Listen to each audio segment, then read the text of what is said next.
Que Dieu vous bénisse au nom merveilleux de notre Seigneur et Sauveur Jésus-Christ. Amen. Bien-aimés dans le Seigneur, nous bénissons l'Éternel notre Dieu pour ce temps disponible afin que tu puisses écouter la parole de Dieu, la parole qui donne la vie, la parole qui sanctifie, la parole qui affranchit. Est-ce que j'ai parlé à quelqu'un? Amen. Le thème que nous allons développer avec vous aujourd'hui est intitulé « Soyez prudents comme les serpents et simples comme la colombe ». Soyez prudents comme les serpents et simples comme la colombe.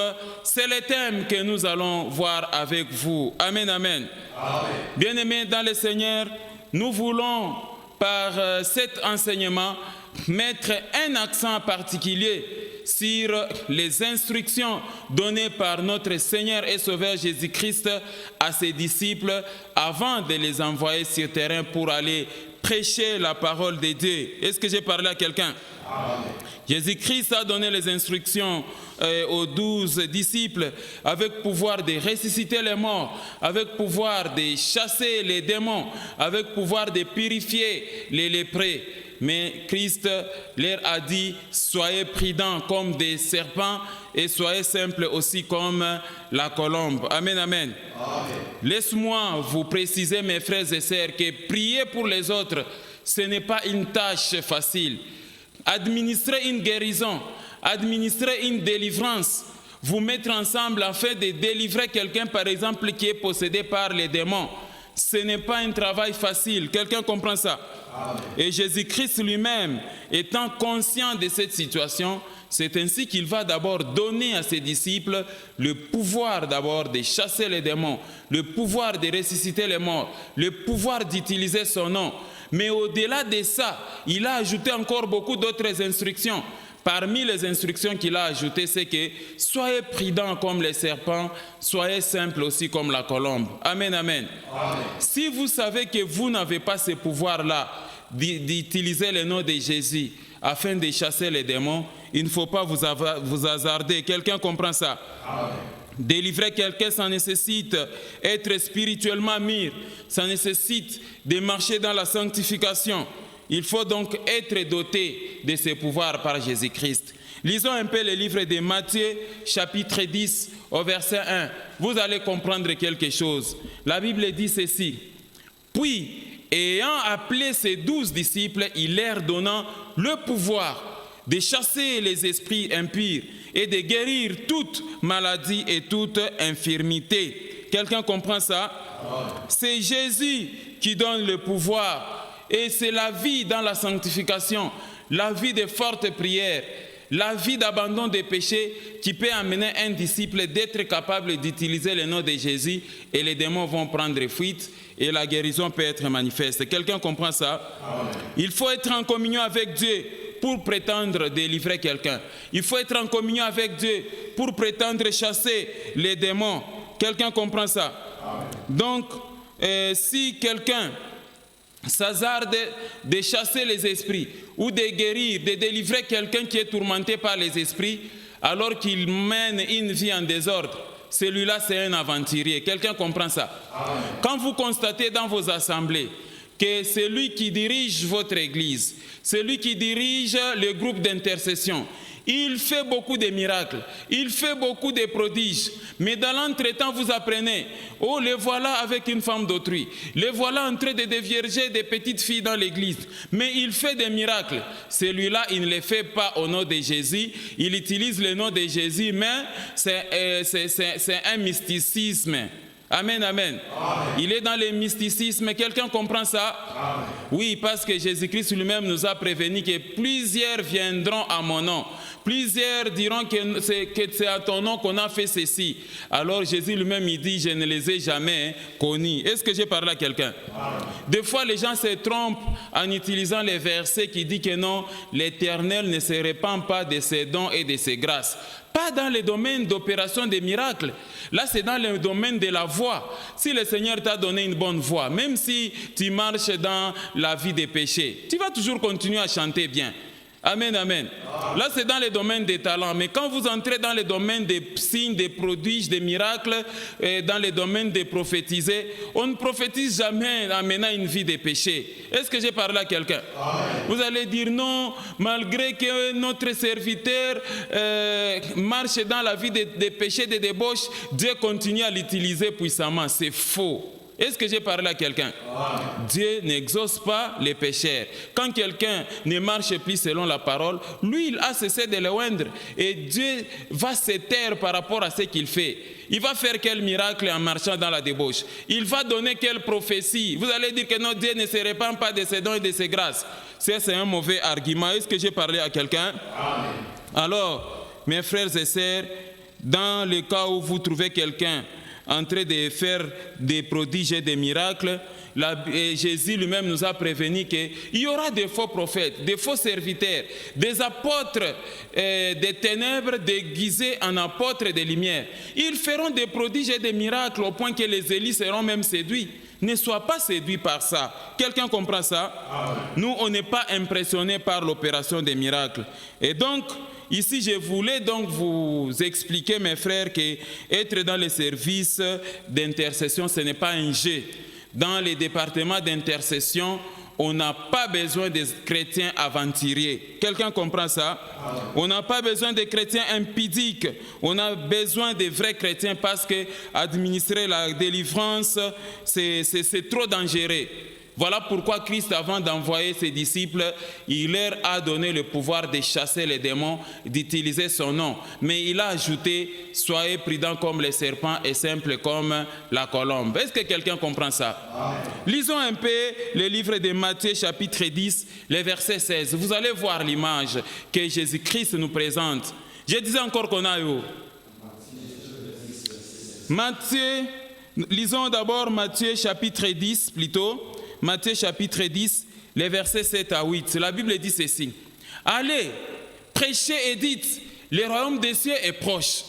Guérissez les malades, ressuscitez les morts, purifiez les lépreux, chassez les démons. Vous avez reçu gratuitement, donnez aussi comment? Gratuitement. Ça, ce sont les impératifs du Seigneur, les ordres que le Seigneur donne à ses disciples, à ses 12 disciples. Je vous donne ce pouvoir-là d'utiliser mon nom. Quelqu'un comprend ça? Amen. Mais il les appelle à la prudence, donc on n'a pas besoin des aventuriers. Quelqu'un comprend ça? Amen. Et comme les domaines de délivrance, les domaines de guérison, d'imposer les mains aux malades, de prophétiser, ce n'est pas un terrain là où il faut, ce n'est pas un terrain là où on doit mettre les impudiques, c'est un terrain là où il faut être fort spirituellement. Jésus-Christ les envoie deux à deux. Amen, amen.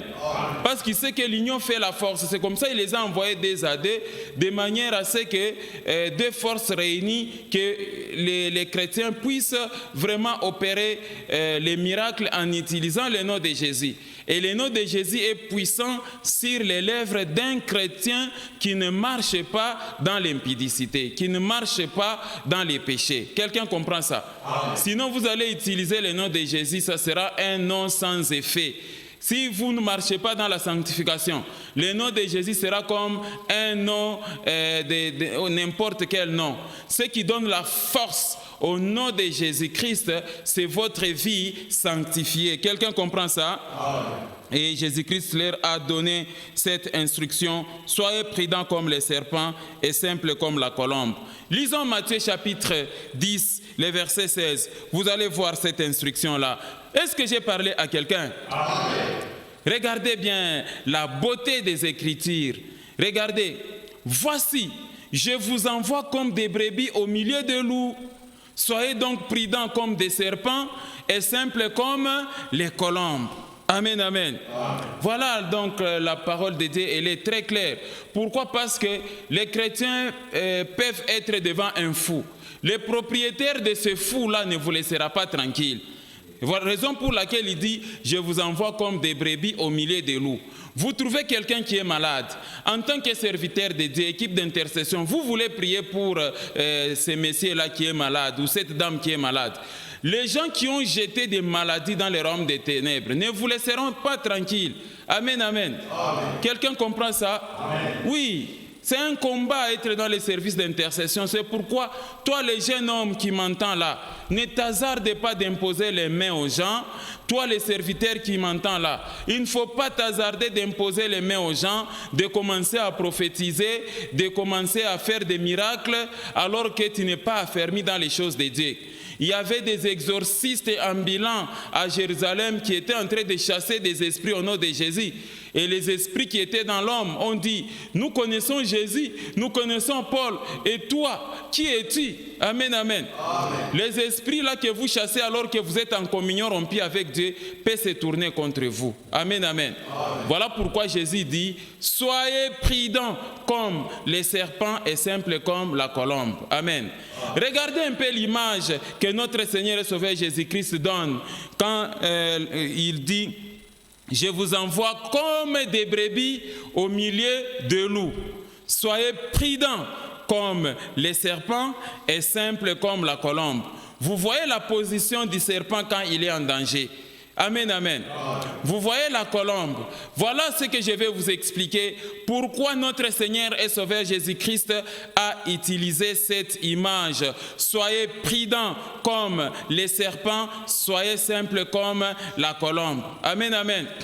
Le serpent est très prudent.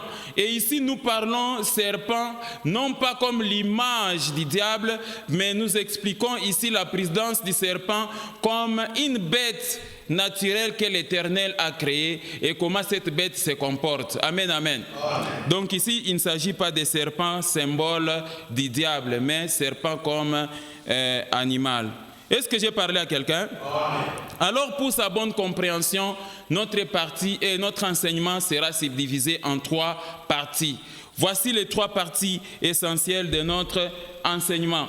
Dans la première partie, nous allons voir les concepts prudence et simplicité. Deuxième partie, soyez prudents comme les serpents. Et troisième partie, soyez simples comme la colombe. Amen, amen. Voilà donc l'image que vous devez avoir, mes frères et sœurs. Et c'est ça, la prudence auquel l'Éternel, notre Dieu, nous appelle, nous tous. Nous devons être prudents comme les serpents et simples comme la colombe. Commençons avec notre première partie de l'enseignement intitulée « Les concepts prudence et les concepts simplicité ». Amen, amen. Bien-aimés dans le Seigneur, ici l'Éternel voudrait que ses enfants soient prudents partout où nous marchons. Est-ce que j'ai parlé à quelqu'un? Vous devez comprendre ces choses et vous devez savoir que Jésus-Christ, notre Seigneur et Sauveur, a utilisé ces 2 concepts et que ces 2 concepts doivent caractériser un chrétien affermi dans la foi, à savoir la prudence et la simplicité. Ça doit nous caractériser. Commençons d'abord avec les concepts prudence. Amen, amen. Les concepts prudence et les concepts simplicité. Nous commençons avec le concept prudence. Le mot prudent, d'abord, le mot prudent vient du grec phronimos, qui signifie circonspect, c'est-à-dire sérieux, sage, réfléchi, attentif, raisonnable, prévoyant, méfiant. Voilà ce que ça signifie, prudent. Et donc, le concept prudence signifie attitude d'esprit d'une personne qui s'applique à éviter des erreurs ou des malheurs possibles. Deuxièmement, attitude de quelqu'un qui est attentif à tout ce qui peut causer un dommage dans sa vie. Troisièmement, attitude d'une personne qui réfléchit aux conséquences de ses actes et qui agit de manière à éviter toute erreur.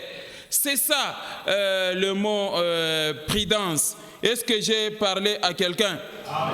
Donc, mes frères et sœurs, nous devons avoir cette attitude-là. Il y a des chrétiens lâches. Quand le mal t'arrive, vous avez l'habitude d'accuser les sorciers. Vous avez l'habitude d'accuser les autres. mais des fois il y a un manque de prudence dans votre vie. Voilà pourquoi le Seigneur nous demande d'être prudents, surtout chez les impudiques. On te dit que la jeune fille là est atteinte de sida. Toi tu refuses que non, azana sida te. Et après quand tu vas là, tu commences à être malade. Et puis on va commencer à accuser les sorciers de ta famille. Non, c'est un problème de quoi? De manque de prudence dans ta vie. Est-ce que j'ai parlé à quelqu'un? Et la prudence dont il est question ici, c'est d'éviter des actes qui peuvent vous amener à des conséquences et à des erreurs. Abstenez-vous de ces choses. Quelqu'un comprend ça? Donc, qu'est-ce qu'il faut retenir de la prudence, mes frères et sœurs? Soyez prudents, c'est-à-dire évitez de faire le mal dans la vie. Quelqu'un comprend ça? En bref, ce que nous pouvons retenir du concept prudence, la prudence, c'est la qualité qui permet d'apercevoir et d'éviter les dangers et les fautes, qui fait connaître et pratiquer ce qui est convenable dans la conduite de la vie quotidienne. Quelqu'un comprend ça? Vous devez éviter des erreurs. Vous ne devez pas vous plonger à faire le mal. Est-ce que j'ai parlé à quelqu'un? Et quand Jésus dit « soyez prudents », donc il vous appelle à une attitude d'éviter le mal. Est-ce que j'ai parlé à quelqu'un? Lisons un peu quelques passages. Vous allez comprendre quelque chose. L'Éternel insiste sur ces choses. Vous ne devez pas aller dans des zones dangereuses pour vous. Vous devez vous sanctifier, vous mettre à part. C'est ça la volonté de Dieu. Amen, amen. Lisons un peu quelques passages, mes frères et sœurs, bien-aimés dans le Seigneur. Proverbe chapitre 13, le verset 16. On va lire aussi Proverbe 14, verset 15. Lisons un peu dans le Proverbe 13, verset 16. La Bible dit « Tout homme prudent agit avec connaissance, mais l'insensé fait étalage de folie. » Proverbe 14, 15 dit ceci: « L'homme simple croit tout ce qu'on dit, mais l'homme prudent est attentif à ses pas. » Donc il est vigilant. Proverbe 22, verset 3, « L'homme prudent voit le mal et se cache, mais les simples avancent et sont punis. » Proverbe 11, verset 14 dit: « Quand la prudence fait défaut, le peuple tombe, et le salut est dans le grand nombre des conseillers. » Amen, amen. C'est ça, mes frères et sœurs. Donc, la prudence est justement cette vertu qui consiste à discerner les biens et les mal, à faire les biens et à éviter les mal. Pratiquer les commandements, c'est ça la prudence d'un chrétien. Beaucoup de chrétiens ne pratiquent pas les commandements.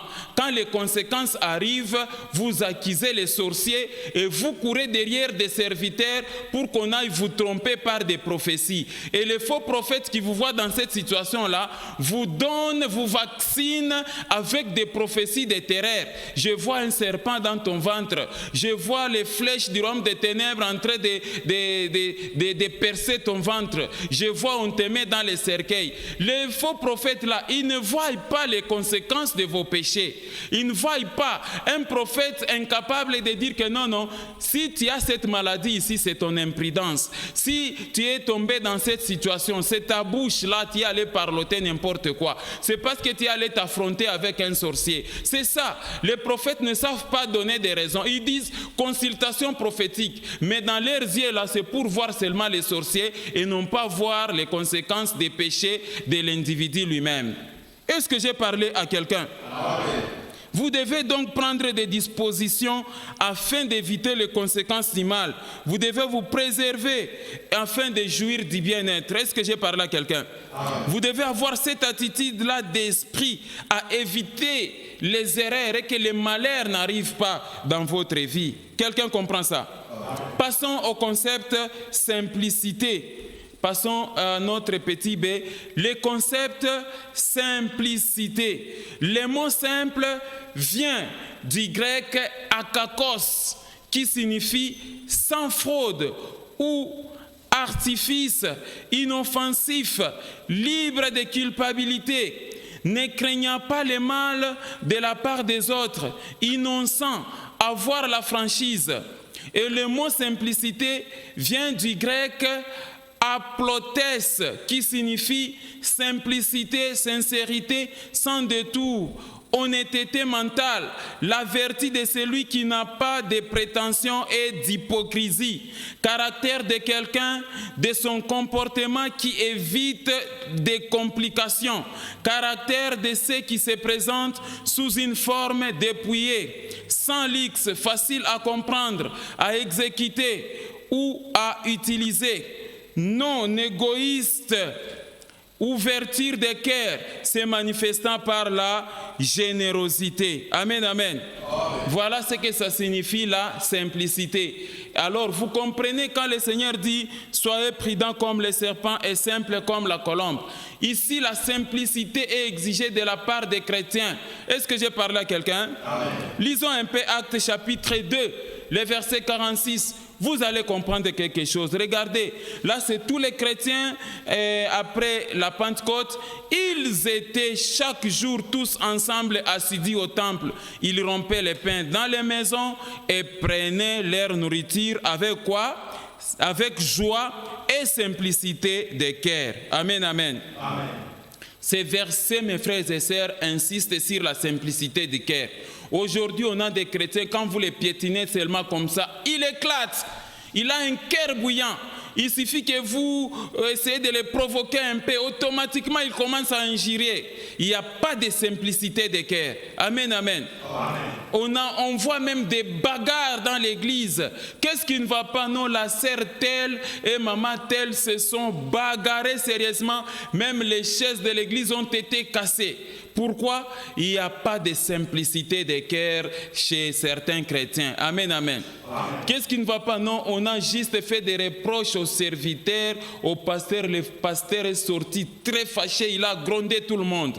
Il n'y a pas de simplicité dans le cœur du pasteur. Est-ce que j'ai parlé à quelqu'un? La simplicité du cœur, c'est la pureté, la sainteté, l'humilité du Christ en vous. C'est-à-dire, loin de vous l'idée de faire du mal aux autres, de penser faire du mal au prochain. Voilà la simplicité du cœur, la simplicité qui est requise des disciples chrétiens en Jésus-Christ. Est-ce que j'ai parlé à quelqu'un? Lisons un peu 2 Corinthiens 11:3. L'apôtre Paul rappelle cette simplicité aux chrétiens de Corinthe. Regardez, toutefois, de même que le serpent séduisit Ève par sa ruse, je crains que vos pensées ne se corrompent et ne se détournent de la simplicité à l'égard du Christ. Amen, amen. Bien-aimés dans le Seigneur, voilà la bonne compréhension de ces 2 concepts. Maintenant, nous pouvons comprendre pourquoi le Seigneur a utilisé cette image. À présent, nous allons passer à notre deuxième point. Soyez prudents comme les serpents. Soyez prudents comme les serpents. Ce sont les paroles qui sont sorties de la bouche du Seigneur Jésus-Christ quand nous lisons en Matthieu chapitre 10, verset 16. Voici, je vous envoie comme des brebis au milieu des loups. Soyez prudents comme les serpents et simples comme la colombe. Amen, amen. Alors, mes très chers frères et sœurs, soyez prudents comme les serpents. Et dans le verset de Matthieu 10, 17, Jésus nous exhorte. Jésus exhorte les disciples de Jésus-Christ à être prudents. Vous devez afficher une attitude prudente dans votre façon de vivre chaque jour. Est-ce que j'ai parlé à quelqu'un? Alors, qu'est-ce que nous devons retenir de la prudence du serpent? Et j'ai essayé de faire pour vous un petit tableau qui n'est pas aussi exhaustif. Voilà la prudence du serpent. Premièrement, le serpent, il est offensif. Et son attaque a lieu sans que la victime n'ait la moindre idée de sa présence. 2. Le serpent observe bien tout autour de lui, toujours aux aguets et constamment en éveil. 3. Le serpent évite de s'exposer au danger. Il esquive toute situation dangereuse et mauvaise. 4. Le serpent a toujours intimidé les gens. Sa présence intimide toujours. Mais vous ne devez pas prendre cette qualité. Amen. Le serpent évalue rapidement les situations quand on s'approche de lui. Il est patient et rapide. Il a un odorat et une vue de grande précision. Il a cette capacité de se faire discret. Il ne se pose pas sur des places publiques. Il ne s'expose pas, car il sait qu'à la moindre erreur, les hommes vont le tuer et ne lui feront aucun cadeau. Il est capable de reconnaître et d'évaluer la nature des dangers qui le menacent. Et il ne se laisse pas facilement surprendre. Amen, amen. Amen. Voilà quelques qualités du serpent. Et ici, le Seigneur Jésus dit à ses disciples, là où vous allez, je vous envoie comme des brebis au milieu des loups. Soyez prudents comme les serpents. Voilà les qualités que le Seigneur Jésus-Christ voulait donner à ses disciples. Et ce n'est pas donc de manière exhaustive que je vous ai donné cette liste. Est-ce que j'ai parlé à quelqu'un? Amen. Alors ici, essayons un peu de développer rapidement quelques points en rapport avec la prudence des serpents. Première qualité de prudence. Les serpents observent bien tout autour de lui, toujours aux aguets et constamment en éveil. Amen, amen. Alors, qu'est-ce que Jésus voulait dire par là? C'est-à-dire, tout chrétien, disciple de Jésus-Christ, doit éviter la distraction, doit éviter de poser des actes de païens. Est-ce que j'ai parlé à quelqu'un? Il doit éviter la distraction spirituelle et physique, c'est-à-dire le chrétien est appelé à être vigilant comme les serpents. Il doit avoir des yeux thermosensibles.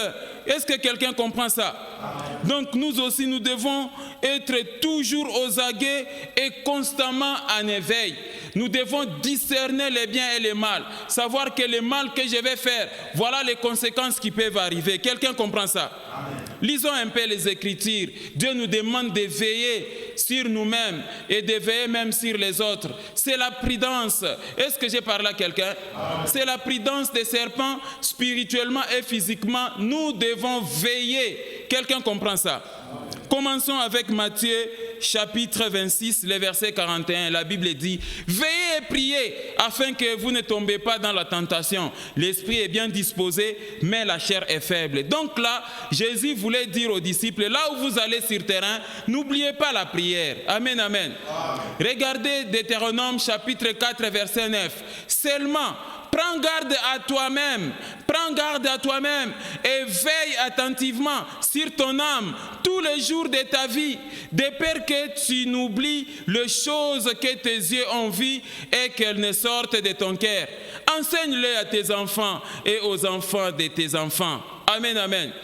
Donc, au-delà que Dieu veille sur nos âmes, vous aussi par vos actions, par votre comportement, veillez sur vos âmes tous les jours. Quelqu'un comprend ça? 1 Timothée chapitre 4, le verset 16, la Bible dit, veille sur toi-même et sur ton enseignement, persévère dans ces choses, car en agissant ainsi, tu te sauveras toi-même et tu sauveras ceux qui t'écoutent. Et quand vous êtes en Apocalypse chapitre 3, verset 2, la Bible dit, sois vigilant et affermis le reste qui est près de toi, sois vigilant et affermis le reste qui est près de mourir, car je n'ai pas trouvé tes œuvres parfaites devant mon Dieu. Amen, amen. Amen. Donc, mes frères et sœurs, vous devez comprendre que Dieu fait sa part. Toi aussi, l'être humain, tu fais ta part. Amen, amen. Tous les 4 versets-là insistent sur votre vigilance. Sois vigilant. Maintenant, si tu ne veilles pas, alors, où est la faute de Dieu? Pourquoi accuser les sorciers si toi-même tu ne veilles pas sur ton âme? La Bible dit que garde ton cœur plus que toute autre chose, car de lui viennent les sources de la vie. Quelqu'un comprend ça? Amen. Soyez prudents comme les serpents, c'est-à-dire veillez et priez. Soyez vigilants. Il ne faut pas tomber en tentation. Vous tombez en tentation, vous vous enivrez comme vous voulez, vous courez derrière les jambes des petites filles comme vous voulez. Et quand les conséquences viennent, oh c'est les sorciers. Non, c'est toi qui n'as pas veillé sur ton âme. Ton âme ne doit pas faire le mal. Passons à notre deuxième caractéristique de la prudence du serpent. Deuxièmement, les serpents évitent de s'exposer au danger. Il esquive toute situation dangereuse. Amen, amen. Oh. Voilà la prudence auquel les chrétiens sont appelés. Il ne faut pas t'exposer au danger. Est-ce que je suis en train de parler à la jeune fille? Bon, toi, la jeune fille, tu te retrouves dans la boîte toute la nuit. Et puis, quand les conséquences vont venir, tu vas accuser les sorciers. Tu fais des bêtises dans les bureaux du pasteur. Et puis quand les conséquences vont venir, tu vas accuser les sorciers. Vous avortez à tout moment. Vous les hommes qui vous enivrez et qui sont qualifiés de coureurs des jupons.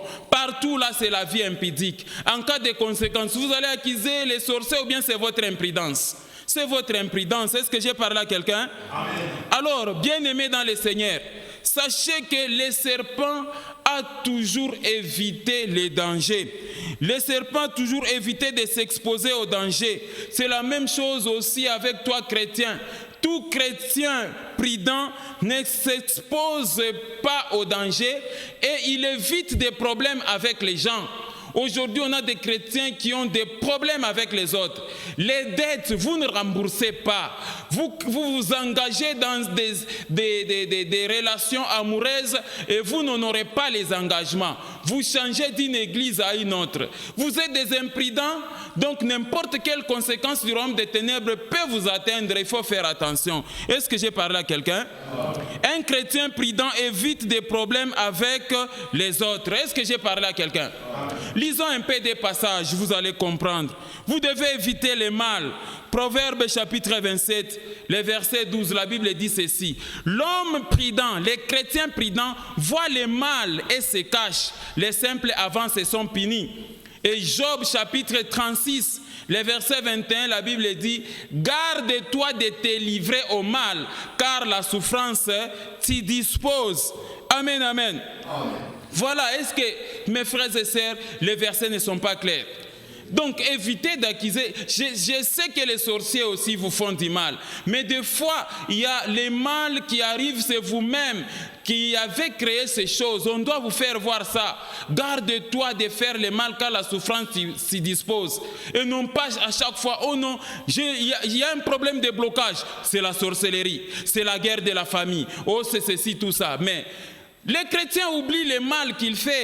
Des fois, quand vous faites le mal en secret, vous vous exposez à la souffrance, aux maladies dangereuses, aux virus qui apportent des maladies incurables dans votre vie.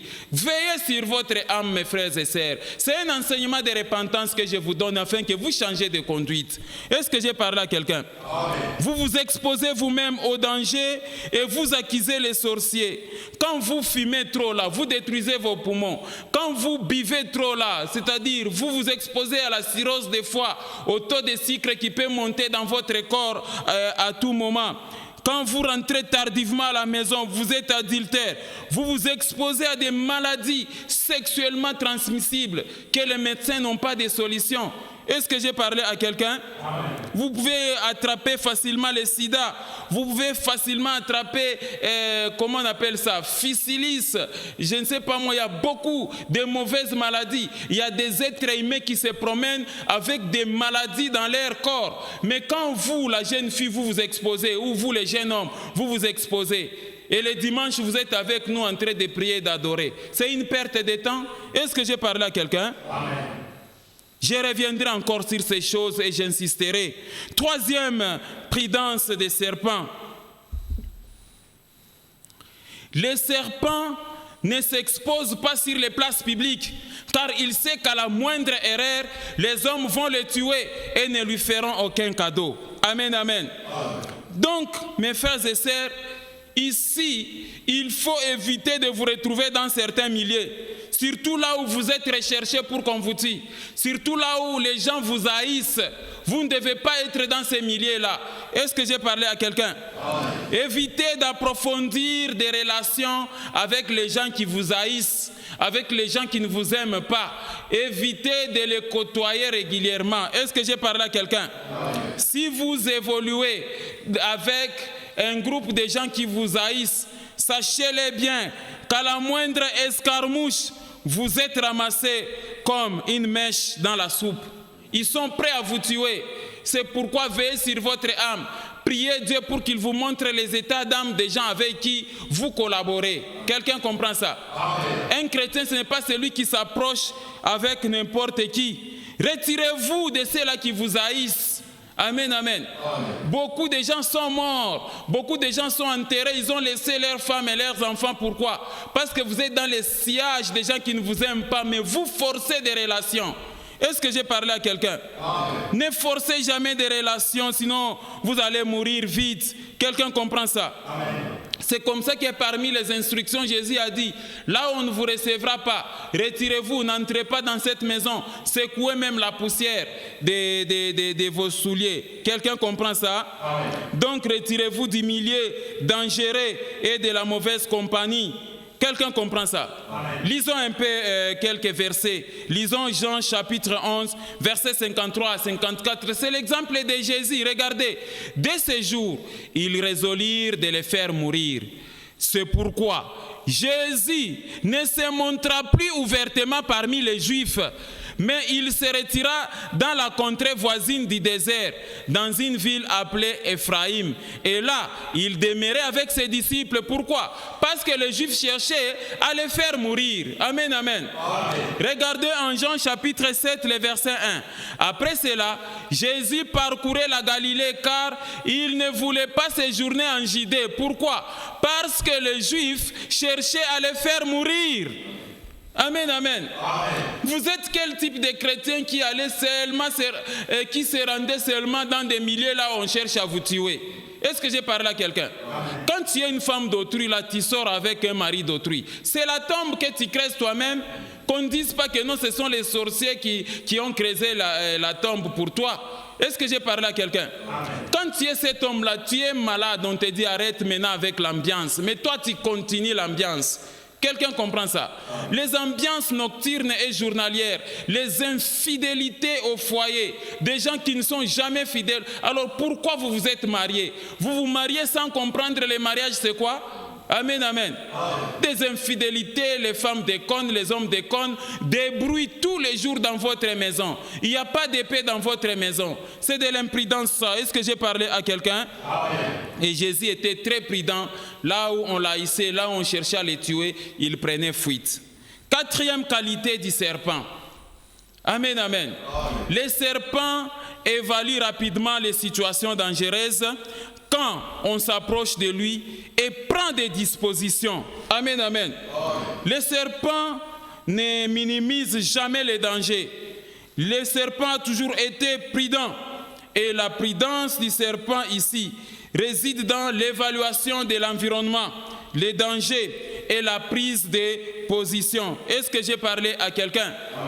Le serpent, il prend toujours position. Regardez un peu l'image, je vais encore vous montrer cette image-là. Vous allez voir la position que le serpent a prise. Face au danger, le serpent est toujours aux aguets. C'est la même chose aussi avec un chrétien. Un chrétien doit être prudent comme le serpent.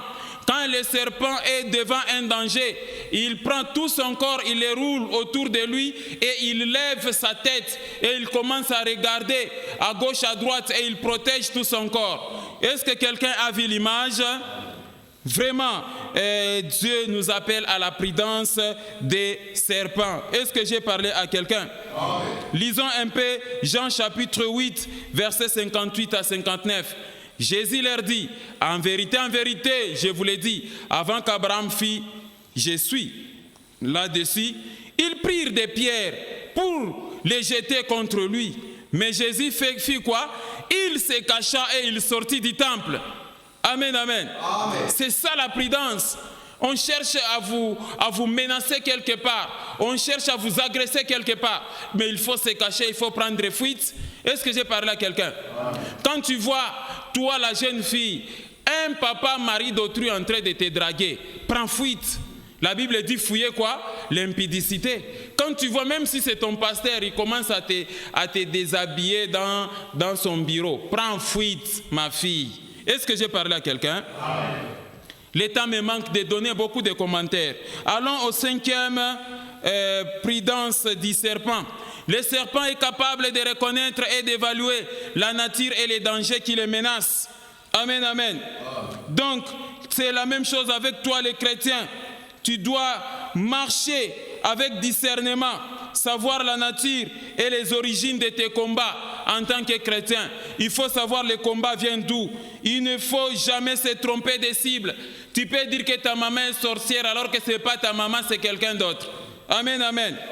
Alors, Si la source de tes combats, c'est tes péchés, évite seulement les péchés au lieu de commencer à accuser les autres.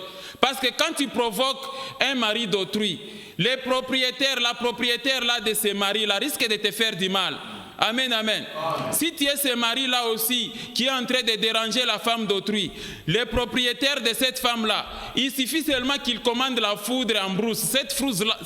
Cette foudre-là va t'atteindre. Amen, amen. Donc il faut éviter le mal. Vous devez savoir que si la source de vos combats, c'est la vie des péchés que vous menez, vous êtes dans une relation d'impudicité avec un mari qui ne vous appartient pas, avec une femme qui ne vous appartient pas, vous êtes toujours colérique, vous êtes un menteur, vous êtes un orgueilleux. Arrêtez ces choses tout simplement. Est-ce que quelqu'un comprend ça? C'est ça la prudence des serpents. Abandonner la vie des péchés au lieu d'accuser les sorciers. Lisons 2 Corinthiens chapitre 15, 2 Corinthiens chapitre 13 plutôt, les versets 5. Est-ce que je suis en train de parler à quelqu'un?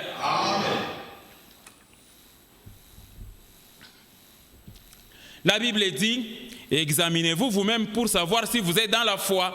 Éprouvez-vous vous-même.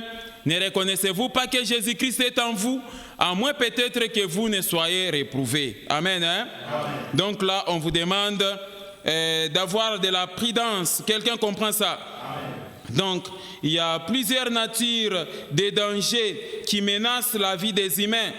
Être dans une relation avec une femme d'autrui, toucher aux fétiches, les conflits d'héritage, ainsi que les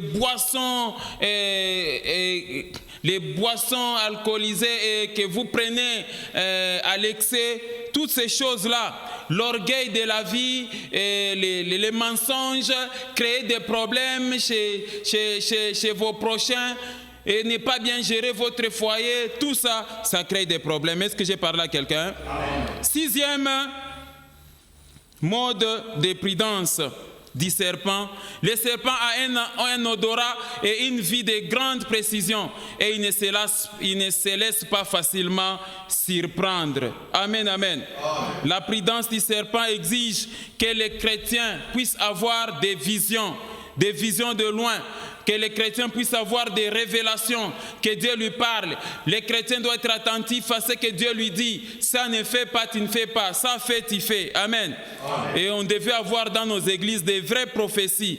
Donc ne soyez pas ces peuples-là sans révélation. Amen. Amen. Lisons un peu quelques passages, vous allez comprendre quelque chose. La Bible dit ceci en Proverbe 29, verset 18. Quand il n'y a pas de révélation, les peuples sans frein, et s'ils observent la loi. Acte 2, 17 dit, dans les derniers jours, dit Dieu, je répandrai de mon esprit sur toute chair.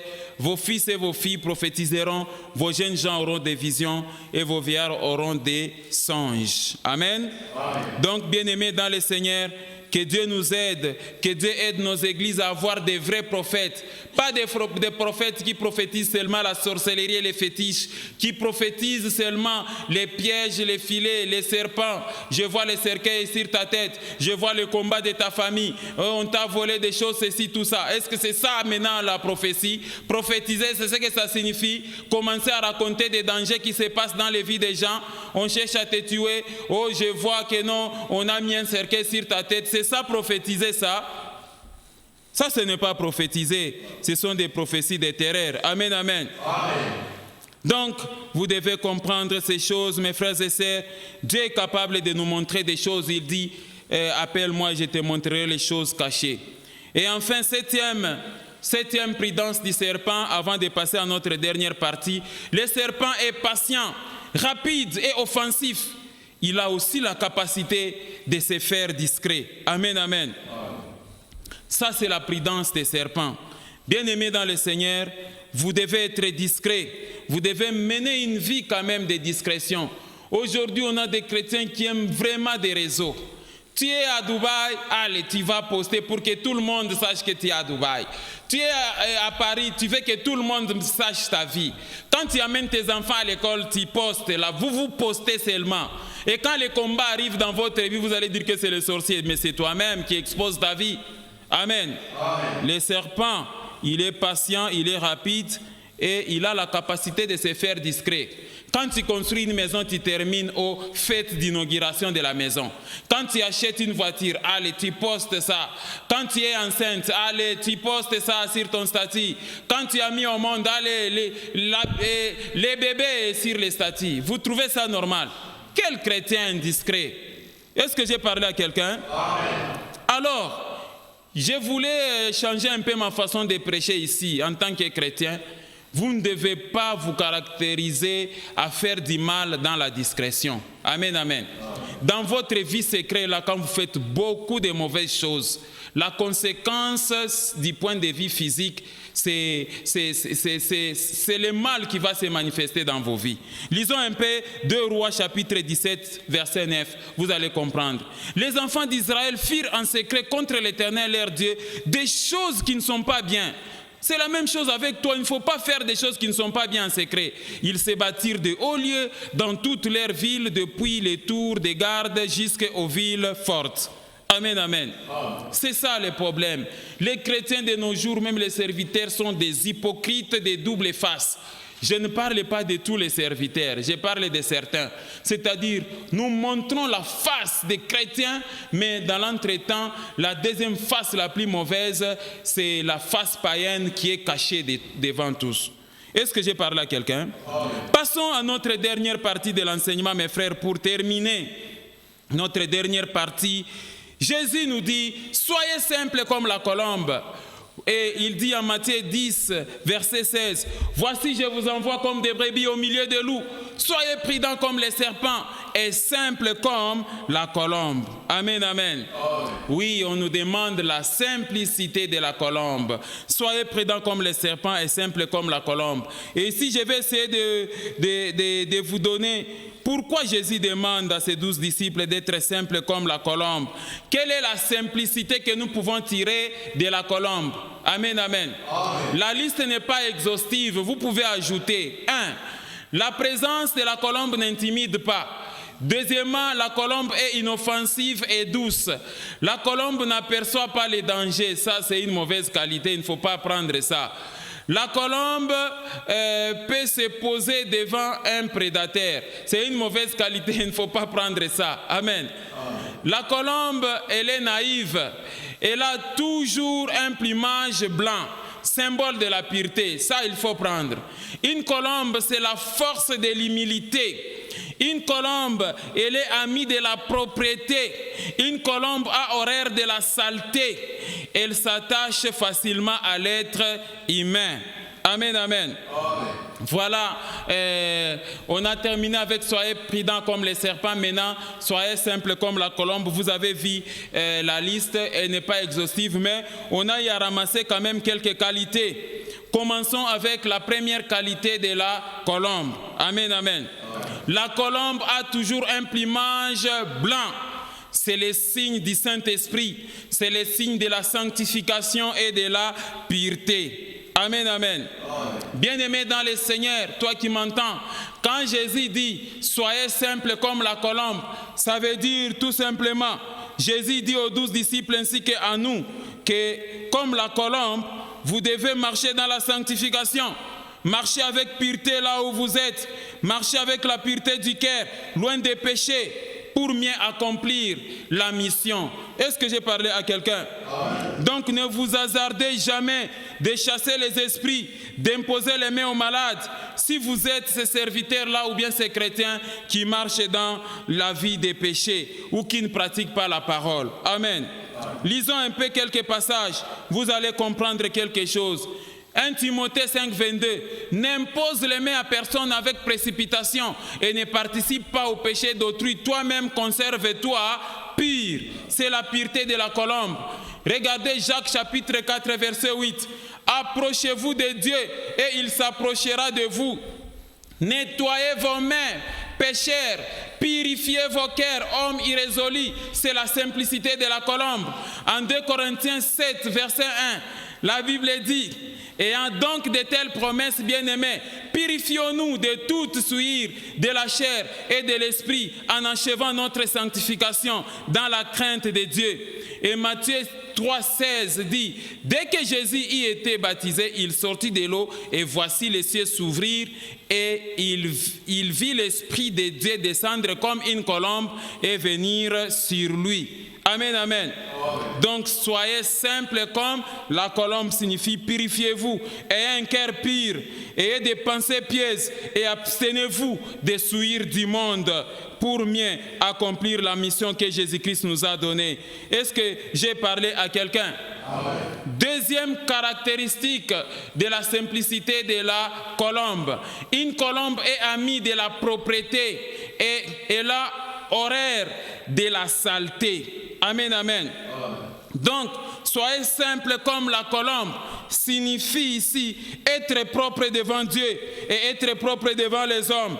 Face aux yeux de Dieu, la propreté spirituelle est exigée et même face aux hommes.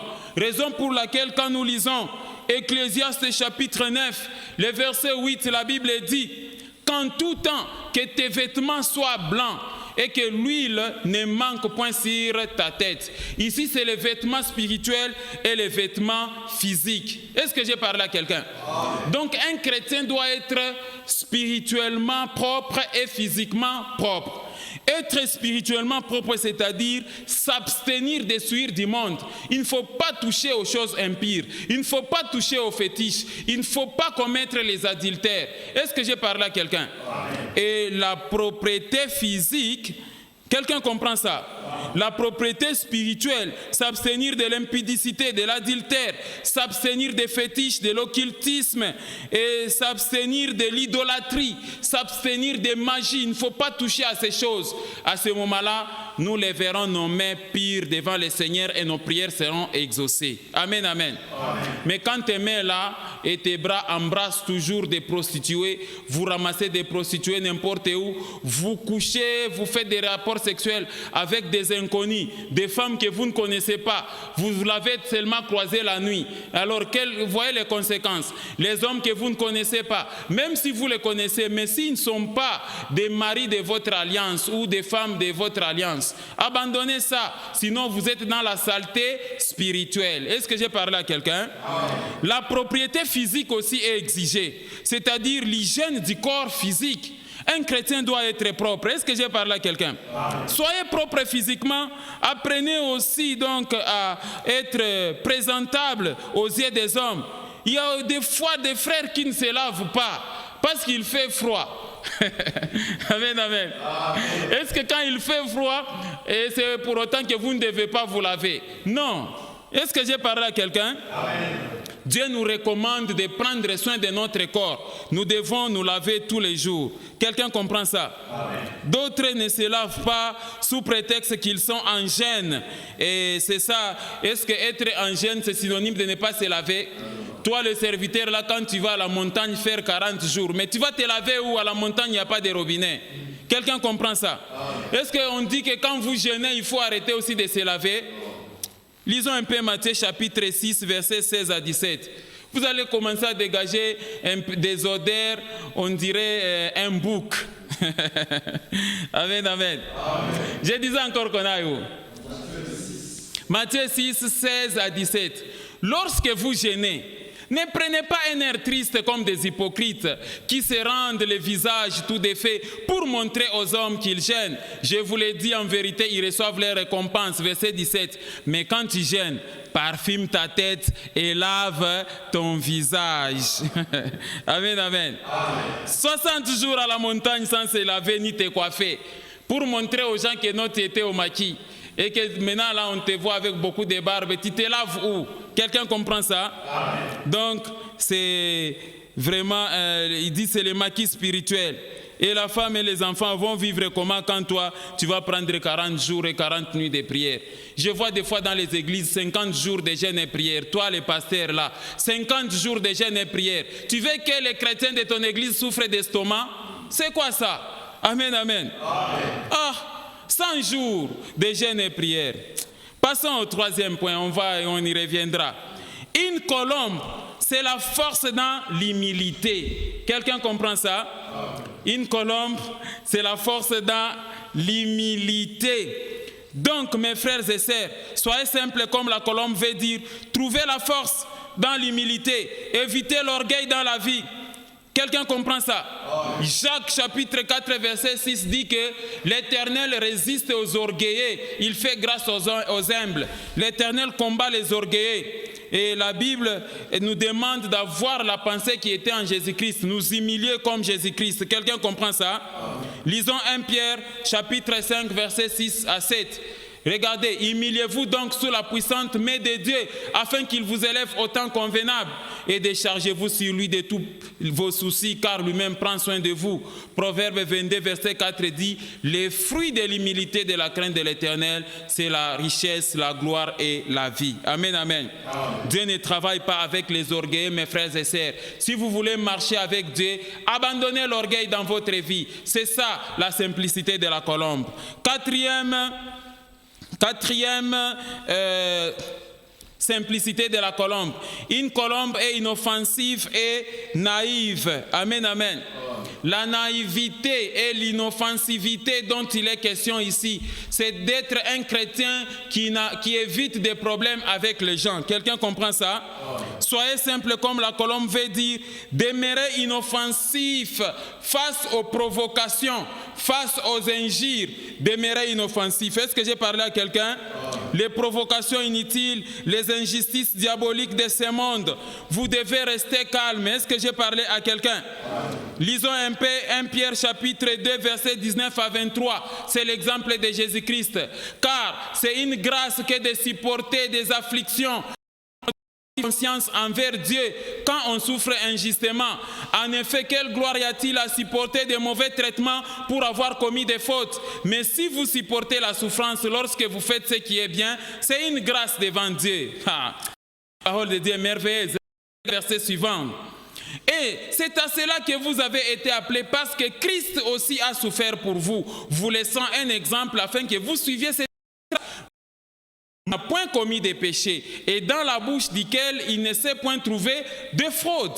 Verset 23. Lui qui injure des points d'injure, maltraité, point de menaces, mais s'en remettait à celui qui juge justement. Amen, amen. Exemple de Christ. Alors vous qui avez l'habitude de considérer les hommes, vos visionnaires, comme des dieux, des sauveurs, nous, notre sauveur Jésus-Christ n'a jamais commis de péché, il n'a jamais injurié.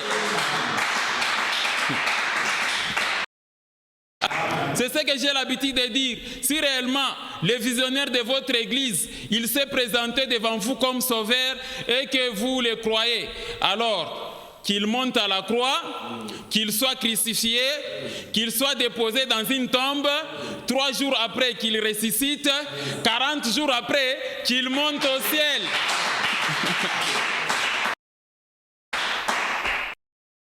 Vous n'avez pas vu ça chez votre visionnaire comme Dieu devant vous.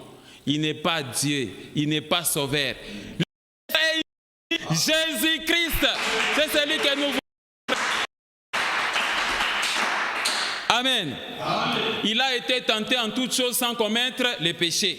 Mais vous, ceux-là que vous considérez comme sauveurs, ont commis des péchés et il se repentait tous les jours. Jésus n'a jamais commis des péchés. Jésus est mort, il est ressuscité et il a été ascensionné. Mais vous, vos sauveurs-là, que vous considérez comme sauveurs, sont encore dans les tombes. Amen, amen. Amen. Parce que tu ne permettras pas que les justes jamais se putréfier. Son corps ne peut jamais pourrir. Et c'est le corps de Jésus qui n'a jamais pourri. Le corps de vos sauveurs là, dans les tombes en train de pourrir. Alors, est-ce que j'ai parlé à quelqu'un? Il ne faut pas considérer n'importe qui comme sauveur. Je le répète, nous avons un seul Dieu et un seul Seigneur et Sauveur, à savoir Jésus. Amen. C'est ce que la Bible nous renseigne et nous. Jésus-Christ lui-même dit, croyez en Dieu, puis croyez en moi. Tout. Pourquoi moi je dois croire à un monsieur qui s'appelle, à un monsieur qui est né aux États-Unis, qui s'appelle, je ne sais pas moi, David? Non. Il est stupide des fois. Même les professeurs sont emballés, ils sont floués. Même les intelligents de ce monde, en train de croire à un homme et de citer un homme. Amen, amen. Mais nous avons un sauveur qui continue à vivre jusqu'à aujourd'hui. Si vos sauveurs sont morts et décédés, enterrés dans vos tombes, notre Seigneur et Sauveur Jésus-Christ est vivant. Il est vivant, il est ressuscité. Ce n'était qu'une parenthèse, alors j'y vais rapidement, mes frères et sœurs. Ne répliquez jamais aux injures, aux provocations. Ne répliquez jamais, soyez inoffensifs. C'est ça la qualité de la colombe. Est-ce que j'ai parlé à quelqu'un? Même quand vous êtes devant quelqu'un qui profère des paroles qui vous font mal au cœur, regardez ce que David dit en Psaume 39, versets 1 à 3. La Bible dit ceci.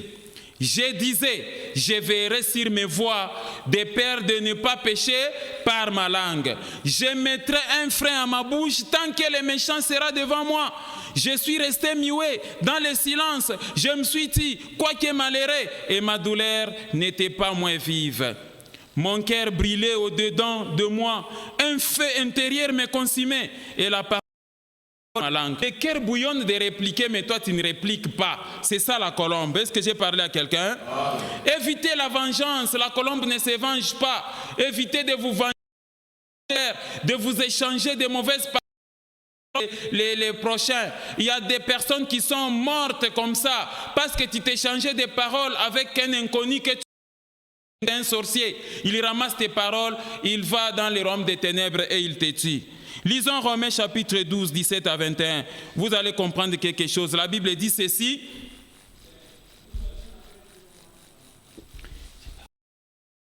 Ne rendez à personne le mal pour le mal. Recherchez ce qui est bien.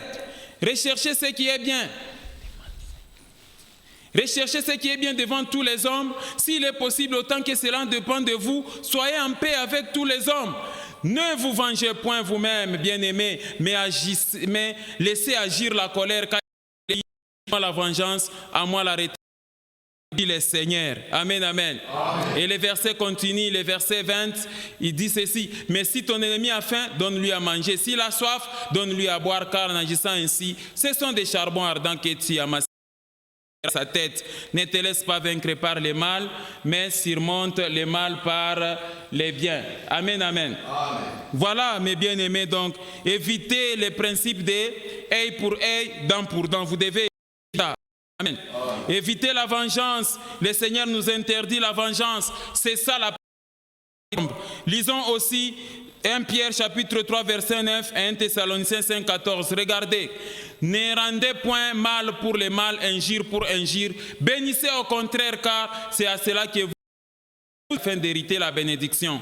1 Thessaloniciens 5, 14 dit, nous vous prions aussi qui vivent dans les désordres, consolez ceux qui sont abattus, supportez les faibles, ayez de patience envers tous. Amen, amen. Ça, ce sont des paroles. Parler à quelqu'un. Donc, dans ces domaines, il y a beaucoup de personnes irritables. Quand il est fâché, tu vas te demander, c'est un chrétien ou bien un païen?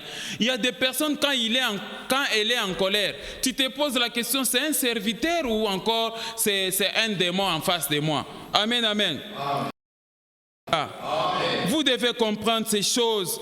Des personnes inarrêtables quand elle a résolu de faire du mal à quelqu'un. Vous devenez inconséable. Le cœur est devenu un cœur de fer quand il faut frapper, quand il faut injurier. Ce n'est pas correct. Est-ce que j'ai parlé à quelqu'un? Il ne faut pas avoir un cœur qui bouillonne, la rancune, la haine, la vengeance. Amen. C'est ce que nous disons en Swahili.